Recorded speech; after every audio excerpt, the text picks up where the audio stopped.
Welcome to another round of Bible trivia. First, I got to ask you a question. Why couldn't the leopard play hide and seek? Because he was always spotted. All right, here's our next one.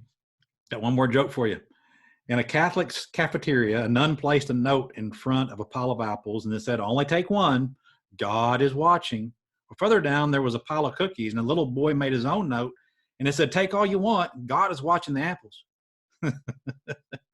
Doesn't work that way, but little boy thought it did.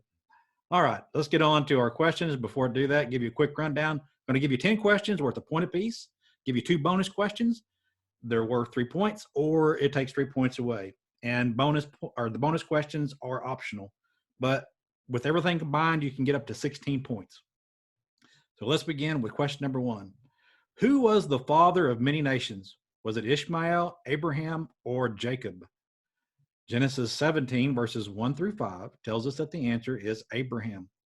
Number 2, how many stories or decks were in Noah's Ark? 2, 3, or 4? Genesis 6 verse 16 tells us that there is 1, 2, 3. All right, number 3. When the people were building the Tower of Babel, what did God do to them? Confuse their language, blinded their eyes, or closed their ears? Answers found in Genesis 11, 1 through 9. Bet you all got this right. Confused their language. Number 4. How long had there been no rain when the prophet Elijah prayed? 2 years, 2.5 years, or 3.5 years? 1 Kings 17 verse 1 and also Luke 4 verse 25 reveal the answer is 3.5 years. Number 5. What was Belteshazzar's other name? Was it Daniel, David, or Darius? Daniel 1 verse number 7 kind of gives the answer away. It was Daniel. Now here's a bonus question with that. Who gave him the name Belteshazzar? Who gave him the name Belteshazzar?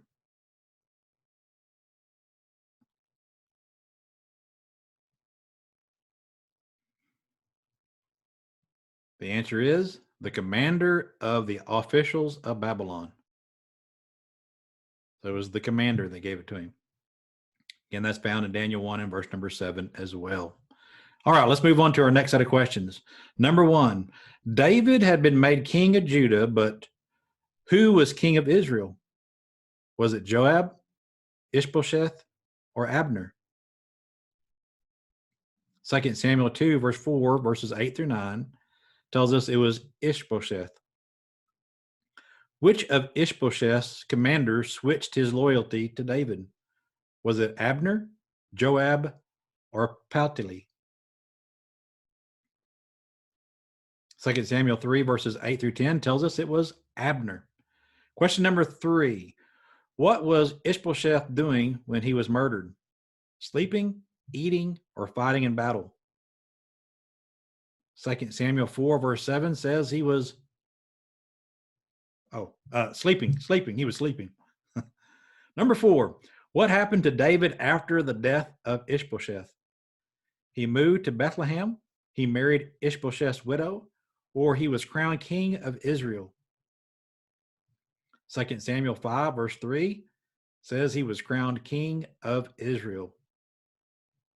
Number 5. As king over all 12 tribes, what was the first military move David made?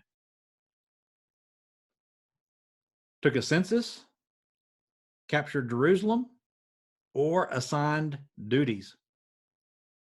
2 Samuel 5 verses 6 through 7 tells us that he captured Jerusalem.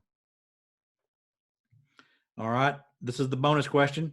Let's see how smart you're feeling today. Who inhabited Jerusalem at that time?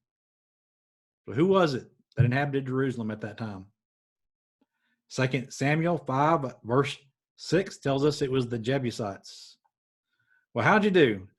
I have a feeling that some of you probably didn't do as well on that second round of questions, but I don't know, maybe you'll surprise me and maybe you'll have all 16 points. Let me know in the comments, and have a great rest of the week or a great weekend.